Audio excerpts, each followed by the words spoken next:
So it's our end of the week roundup.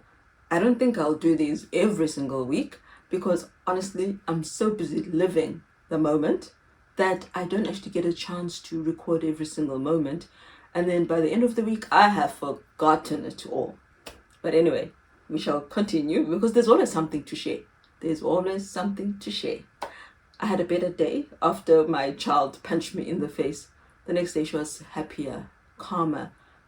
Maybe it was nausea, maybe it wasn't, because the following day she had to continue the antibiotics and she was happy, she was okay. We had some moments where she just came and sat with me and we were just chilling. And that's okay too. Not every moment has to be, let's make this child learn. It's just about connection. When connection builds, it doesn't have to follow the same way that it follows with neurotypical children or with children who can speak. So our interaction is not going to be normal, neurotypical, typical, but it's there. The fact that she comes and seeks me out, that is interaction. Please don't be sad if your child only seeks you out but doesn't talk to you. They are seeking you out because you are important to them. You matter to them. And if they haven't yet sought you out, yikes, I'm really sorry. It's not, I don't know. I'm one of those mothers who didn't really fret about it. As I said, I studied counseling psychology, not clinical. We never actually studied autism, but I just knew my son was autistic and I went online to confirm my diagnosis, which was correct. And one of the things was he didn't connect with me the typical way. And he was the first one. And as I said before, it was the bonding. I thought I was the world's worst mother, though I knew others didn't bond with their children who were neurotypical. But it had never happened to me, and I'd never understood how anyone could not bond with a baby, whether they gave birth to the baby or didn't. We had our adopted daughter already, and I bonded with her perfectly fine. I never felt that distance that some parents feel initially. But with him, and then I realized it was because he wasn't looking me in the eye. He'd be like this, and he had low muscle tone, so he'd be like... So if you're talking to someone and they're like... And then when you hug them, they're like... You can't build a bond. You can't build what you think of as a typical bond. But I knew it was there. I just knew it was there. And it took a while. It took a long time. It took 4 years. It took 4 years for us to build up a bond in the typical way. He's autistic. He might have fetal alcohol syndrome as well. We don't really know. And we definitely know he might... we definitely know he might. Okay, that doesn't work. But yes, we all believe he's got a genetic syndrome. He's got certain features, physical features that are, that show some kind of syndrome, disorder of some sort. And so it wasn't the same. He would be off away. He'd be like gone. When he learned to walk, he'd walk away from me.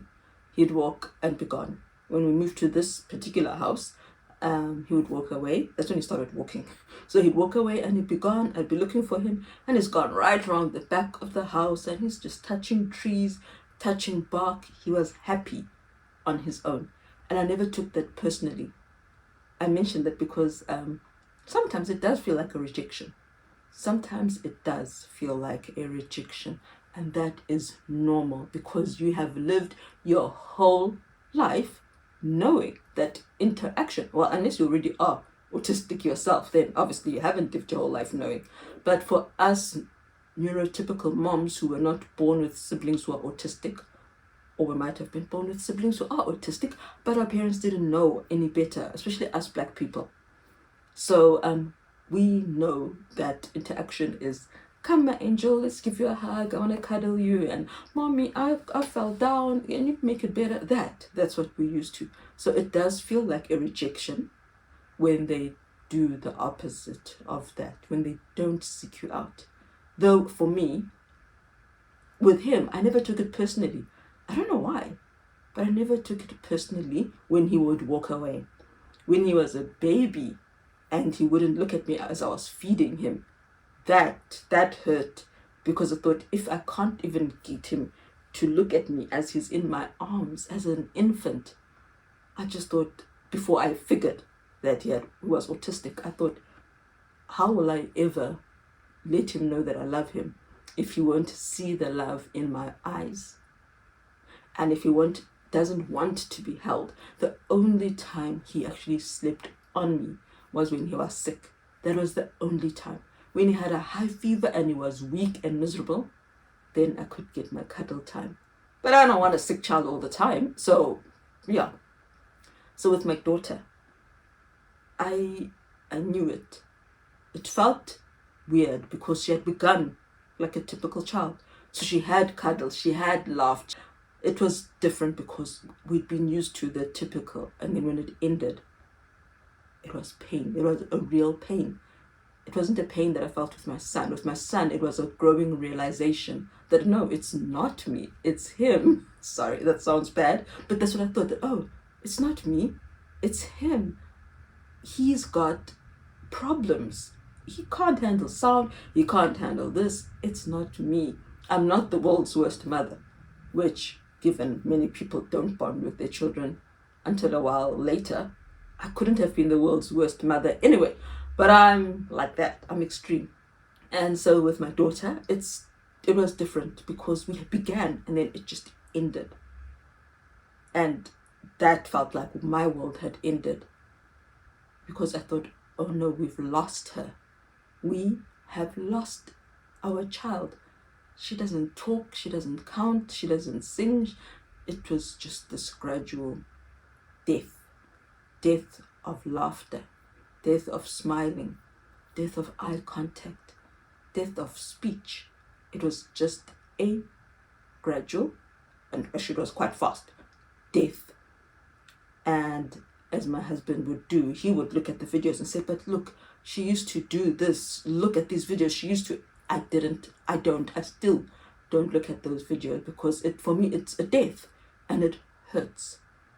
It really hurt. So if you felt pain when your child regressed, don't feel guilty. You lost your child. You lost your smiley, bubbly angel.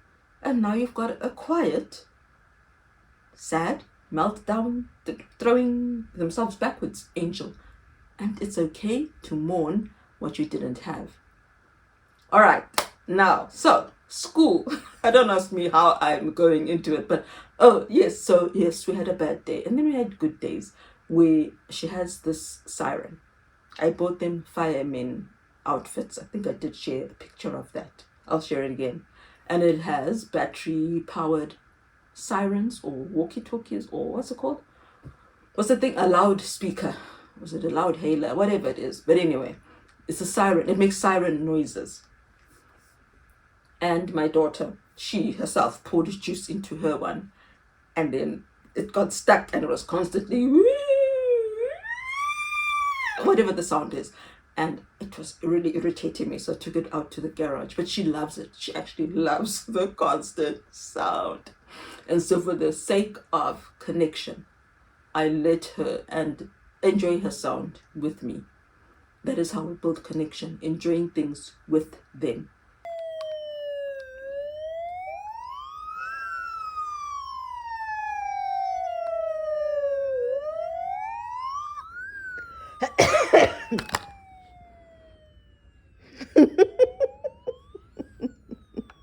Mr. It's a trumpet.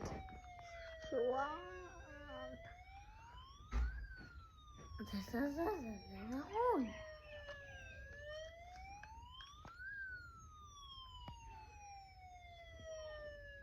Is it a siren?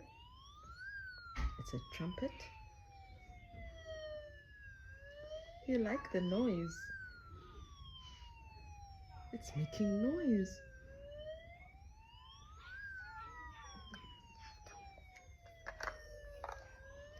The whole world. Airplane. Aeroplane. Oh. It flies in the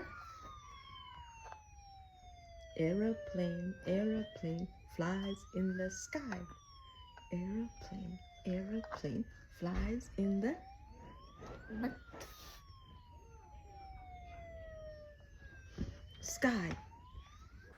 And today she actually let me build blocks with her. Usually she would push my hand away or she would get angry if I build. And it's taking turns. If she puts something on and then I put something on, she'd push my hand away, or she'd push it all down and nah! Well, I can't actually copy what she would say, but yeah, she'd be angry. But today, when I showed her, I was looking at her lines, and these are the big moments for us. We were looking at her line that she had made, and there was a cow at the end of it. And I said, "Oh, you've got a cow." And I didn't need her. I would have loved it. But she didn't repeat the word cow, but her eyes shifted, and looked at the cow. And I thought, see, she hears me. And if she can hear me in that moment and focus her brain on it, she hears me in other moments, even if she doesn't seem to, even if she totally ignores me and acts as if she's deaf. She actually does hear. They do hear, unless they are deaf, but they do hear. And please don't lose heart. And when I say hear, I mean as in they hear and they attend to what we are saying. They do take in what we are saying. That's what I mean by hear. Obviously, they hear, unless, of course, they're deaf. But that's what I mean. They attend in their brains. The word filters in. Yeah, it filters through. It is hard. I've been working on this for 4.5 years. Well, actually 3.5, because she regressed at around 18 months. So it's really been 3.5 for 3 years.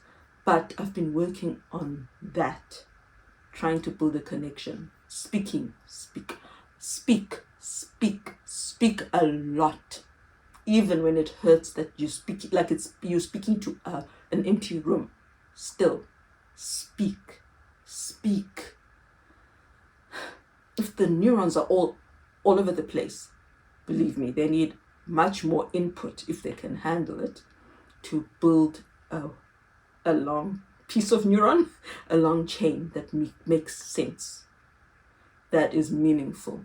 So keep speaking, even if it feels like she doesn't or he doesn't care, and even if it feels like they wouldn't care if you were gone and not with them.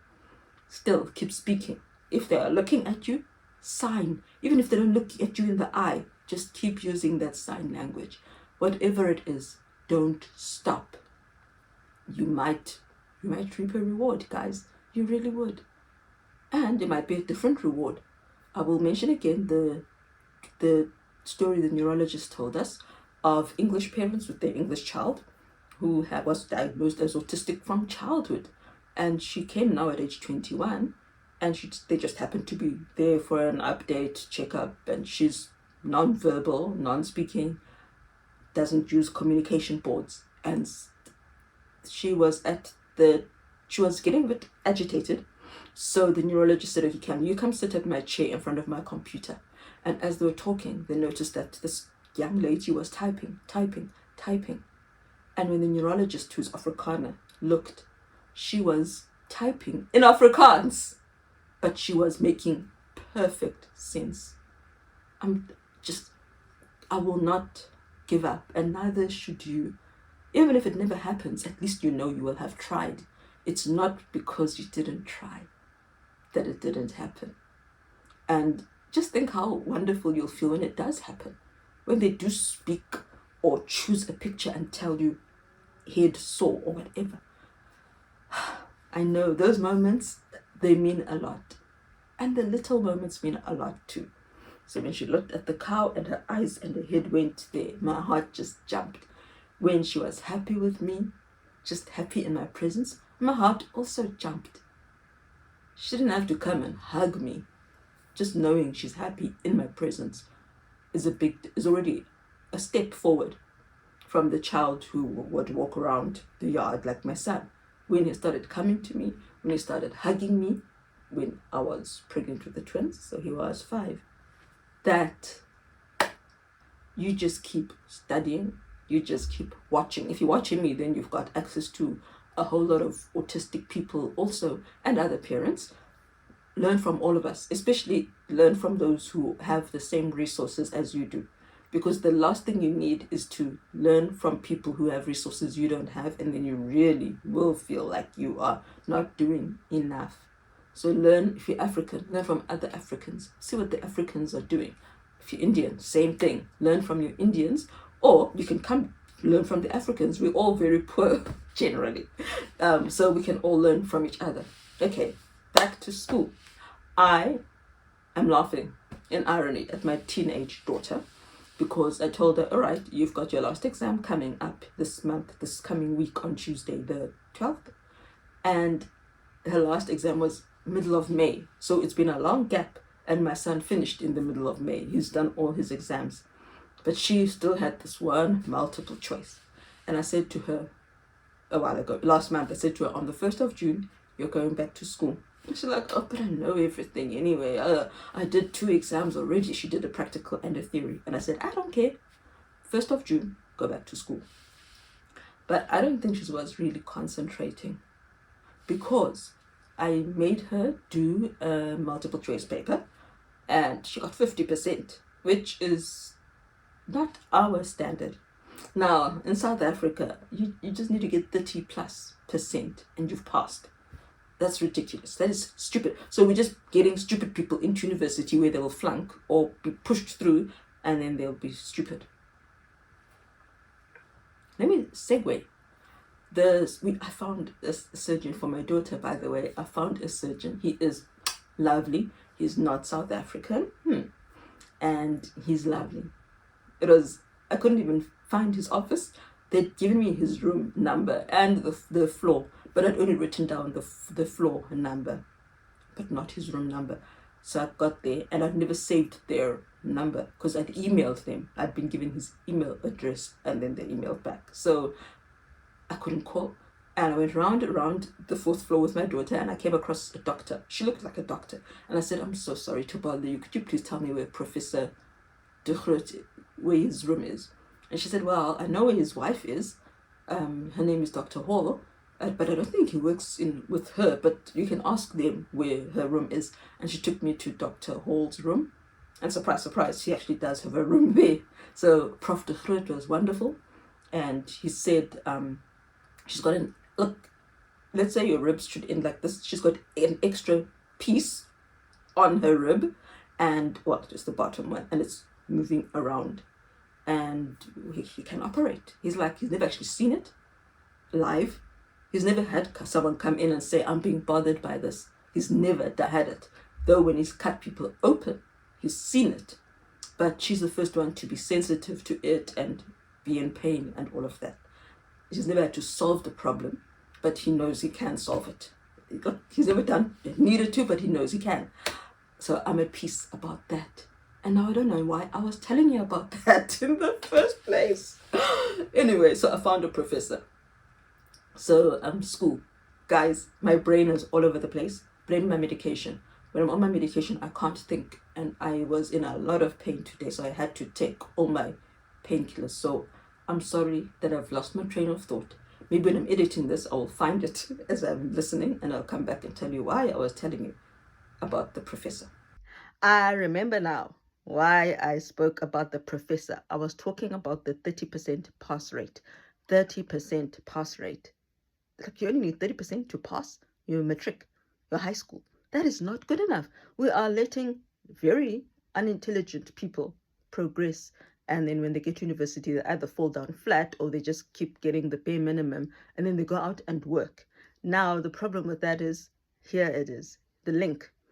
Prof was fired from one of his jobs. I googled him before I went to see him to just see what kind of doctor he is, and he was fired from one of his jobs at a university, a medical school, because he dared to actually tell the world that this medical school is pathetic. They're letting people pass their cardiothoracic surgery portion, which is 2 years. There's, trained doctors, and then they go and learn cardiothoracic surgery, but they're not good.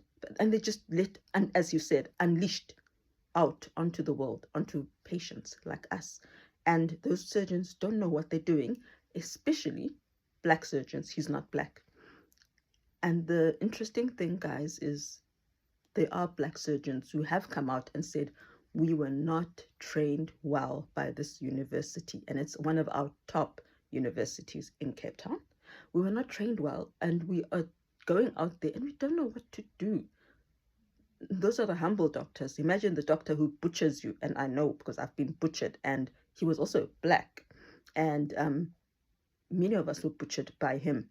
How many other people are being butchered and killed, worst of all, by poorly trained people who maybe got 30%, 32%, 33%, and have just gone on in whatever field it may be, maybe not medicine, because I'm sure you need more than 30%, but it's the same mentality.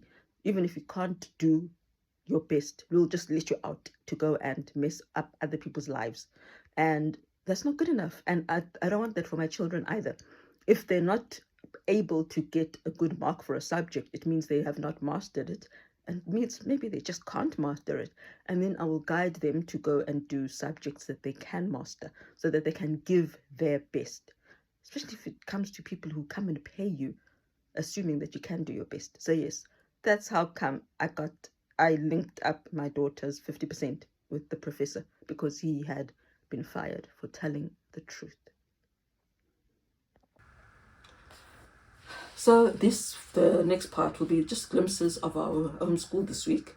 I will be honest, I've been struggling physically a lot. So on some days, I've kept my crazy, lovely, crazy in a positive way, energetic 4-year-old in her room to have her quiet time, so that she's complained. So I've kept her there and then gone and given her extra other stuff to do, not school. And then on some days I did call her in to come and do school. We've all learned a lot.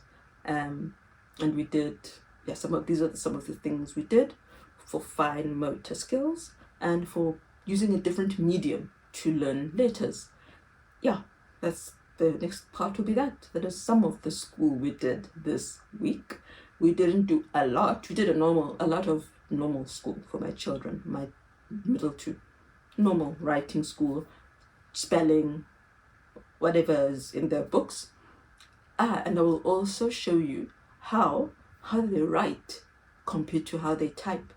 And then you'll see why the psychologist said my son shouldn't bother writing. Though you will also see why I am trying to make him write. He won't lose anything by trying to write, given he also can do numbers. So the stuff on the screen, which is just general numbers, will be the numbers that he did. Typing, he knows the numbers, he can recognize them on the keyboard. Same with my daughter. She spelled all her spelling words correctly when typing them on my phone, and she struggles to write okay. And she's still doing the lowercase, uppercase, but not correct sizing. So the lowercase s will be the same size and height as a capital T.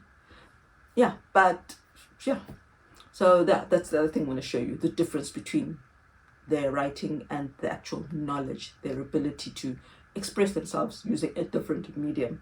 And that'll be our week. I hope that something I said will have touched a chord with another parent of a special needs child, especially my encouragement to you to keep going. I see so many posts by parents of young children who, like me, can't afford to take their children to special school and feel like they're letting their children down. Again, I say, you are not. Especially these young ones. Guys, they're only 5, 4, 6, 3, 10. There's a lot of time and room to grow. And I'm glad to know I'm not alone. Oh, there was the one thing I wanted to say. I was reminded by potty training. So many schools want our children to be potty trained. So many of our children cannot be potty trained. And my husband mentioned a colleague who mentioned that his autistic child is going to be going to some learning center / school. And my husband said, oh, well, we've got a problem because they want our girl to be potty trained and she's not. And he said, well, mine is very potty trained. He's definitely trained himself to pee on the carpet. Like, he's trained himself. He's trained himself to potty on the carpet in the front or in the bedroom. And they're like, okay, what do we do now? Do we get rid of the carpet? That's how our life is. We just have to march to the beat of their drum. And I'm so grateful for the fact that his parents seem so laid back, this child and his older brother who's also autistic. I love to hear about other parents who are struggling. Misery loves company. And I love to know that there are parents who get it, who are not beating their children, like the ones I've seen who've been beaten in public or who get yelled at or scolded for behaving the way they are, behaving as themselves. Autistic.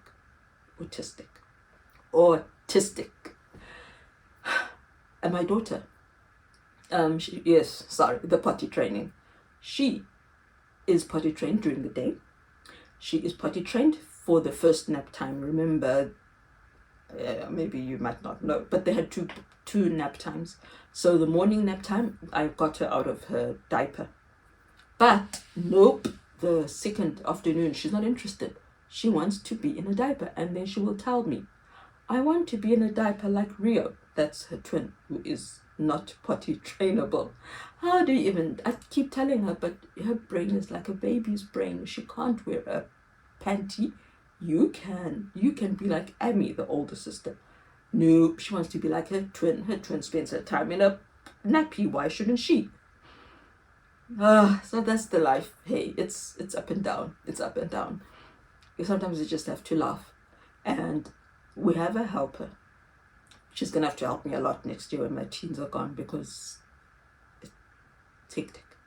And she took them to the park, the younger four, playground, and my 9-year-old was acting crazy. I don't know what she was doing, but she wasn't listening. She was not behaving. And then she eventually told our helper that, well, it's not my fault. It's their fault. They didn't give me my medicine. That's why I'm misbehaving like this. It's not me, it's them. Which is true. I did. I gave her brother his Contramol. That's what he's on for his ADHD. I forgot to give her medicine for her ADHD. And so, yes, she was probably misbehaving, as they call it. And then my 4-year-old, Miss, I want to wear a diaper, said to her, you are not coming back with us next time. You're not coming with us. You must stay home. My house is crazy, but there are those funny moments. And she was told off by her 4-year-old little sister. And yeah, I'm happy. Sometimes I feel happy. I feel like I'm not depressed.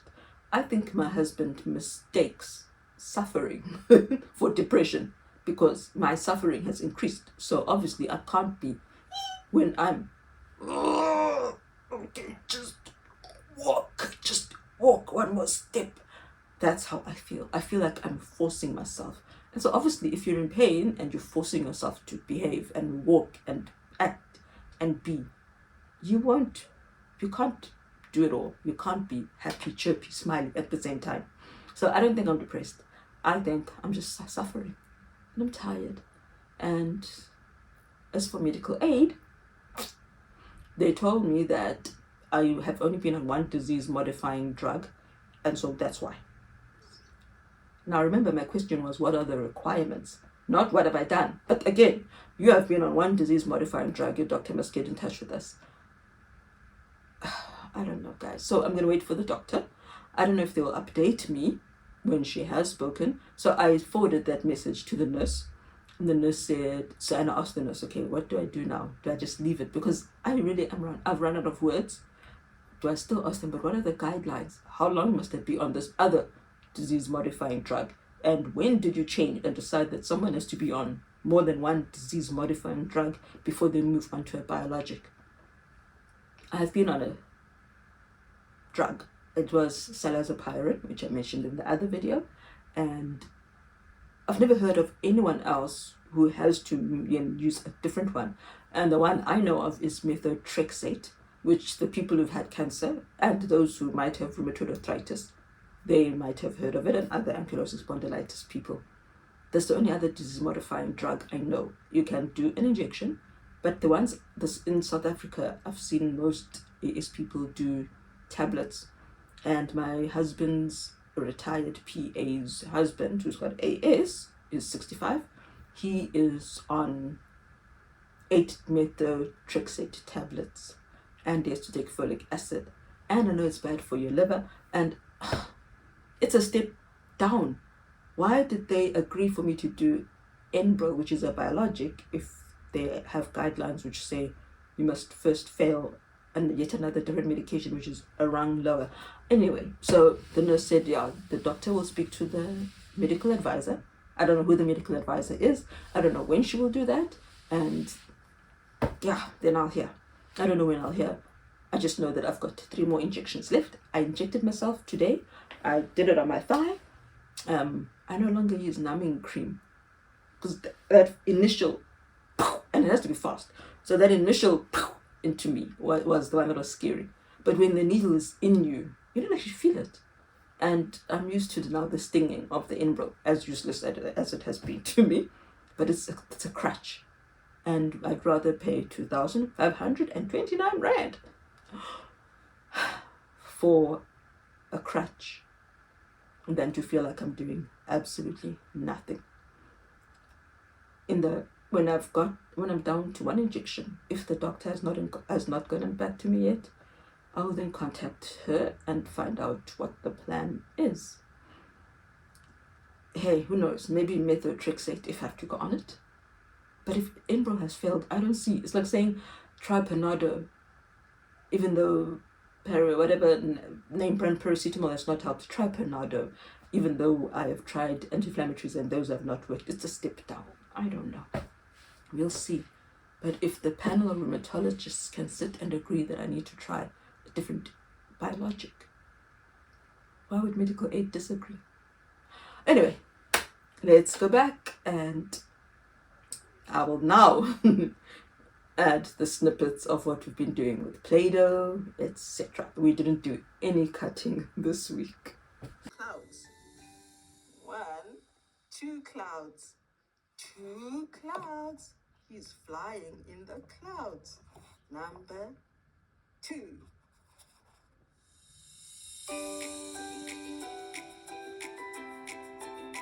As mentioned before, I try and work with my daughter's interests, and she is into stacking. So that's what I've done. I keep buying her every month something that she can stack and arrange, and that was today's arrangement.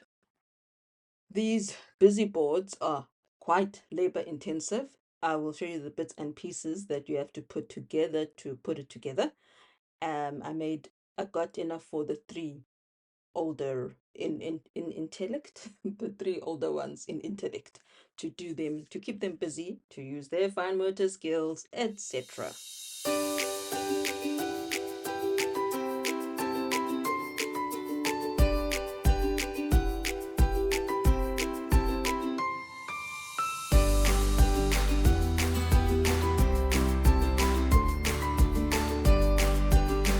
Exactly, so we put it on number 1. Good job, keep going. All right, Mikaya, did you just finish your stop? What color? It's 8. Yes, there are 8. You put it on number 8. Well done. Let's how many can be? 1, 2, 3, 4, 5, 6, 7, 8, 9, 10. Try again. Let's try again. Go. 1, 2, 3. 1, 2, 3, 4, 5, 6, 7, 8, 9. Perfect. 9. Where's number 9? You found it. Good job. Pouring milk for Rio. Pouring milk. Oh, you're so kind. You're pouring milk for everybody. The next one, I like the next one because she showed me or tried to show me that, Mom, I remember the new words you taught us. I loved it. Say? Yes, the leaves are all dying. Hey, the brown. What color are they? Brown. Mm-hmm. Oh. What color is that flower? It's kind of orange. Yes. Do you know what it's called, Amy? This flower? Yes. No. No, it's called the strelitzia. Say strelitzia. Sorry. Thank you. Mickey, can you say strelitzia? Strelitzia. And you, Amy? Strelitzia. Yeah. Mommy, it's dying. Oh, that's so sad. Why is it all dying? Because we are gonna die also. Well, maybe we'll die, but maybe Jesus will come before you die, and then you'll go to heaven alive, and you won't ever die. Die. That's actually shocking. Yeah. Mommy, and that's a bush. Where's the fish? A bush. Oh, yes, that is a bush. Correct. And what's that tall one there? Another bush. This is a bush here, and that thing that has trunks and branches, the tall one, what is this called, this plant here? Wait. It's a? Tree. Oh, yeah. Well done. You know the difference. Mommy, that's also a bush. It's spiders in the bush. Yeah, it is a bush, eh?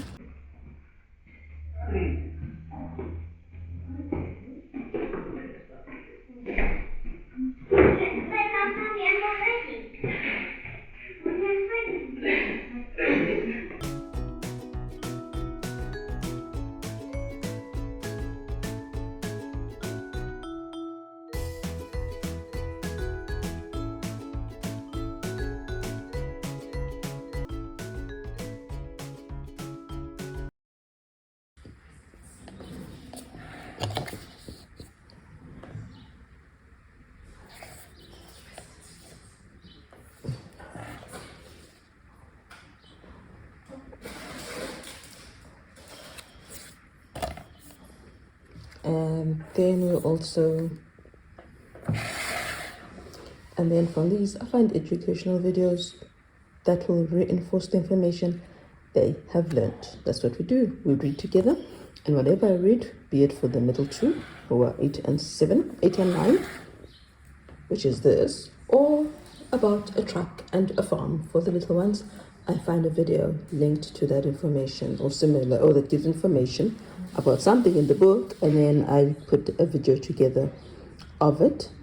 For the smaller ones, I read a page of the book, like the farm one. Maybe I'll show you a glimpse of that too.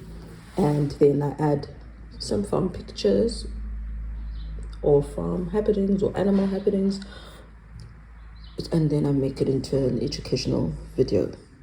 Another thing I did was a recording on vegetables and educational whatever vegetables, spelling the word, writing the word at the bottom for my older children, adding in some fun music, just making sure that it's not all overstimulating and educational at the same time with a Christian slant.